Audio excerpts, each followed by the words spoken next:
In 2017, my world changed. I was at a concert and my right eustachian tube closed up and I felt immense pain. I felt pain for 6 months and I could not tolerate sound. I went to 3 ear, nose, and throat specialists and no one knew what was wrong. I could not be around smells.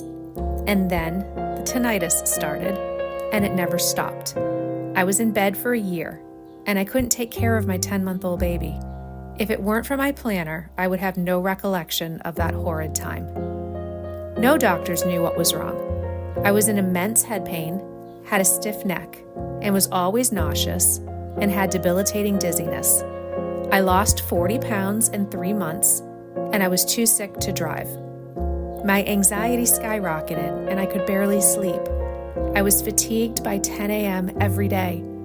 I had encephalitis, memory loss, blurry vision, cognitive delay, tooth pain, migrating headaches, air hunger, social detachment, night sweats, TMJ, heat intolerance, and more. 3 times I showed up to my son's appointments on the wrong day. I left my keys on top of the car and I would reverse number orders. I went to kinesiologists, naturopaths, Reiki masters. I tried yoga. I saw conventional doctors. I went to the ER. I saw infectious disease doctors, psychics, priests, you name it. I wrote a will. I prayed every night and cried several times a day. When I was sobbing on the floor in fetal position at my general practitioner's office, she said, "Try a month of Doxy." I was horrified to take an antibiotic that long. But by the 2nd week of doxycycline, I had what they call a Herxheimer reaction. A few days later, I felt as if a veil had lifted, and I was able to look at my son again. I was no longer absent. I kept taking doxycycline and other antibiotics for 6 months, then ended up on a PICC line. When the PICC line came out, the symptoms came roaring back with a vengeance. During this time, I was working part-time jobs through pure will. I had to quit them.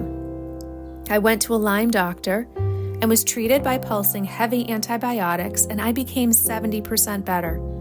I took another part-time job that I was overqualified for, but ended up on medical leave because I kept getting reoccurring secondary systemic infections and ended up with an IV at the hospital again. My life before all of this was different. I was very independent.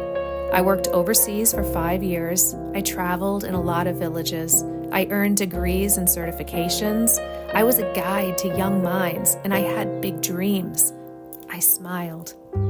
Now, I am struggling, especially financially, and I have to reinvent myself to work remotely.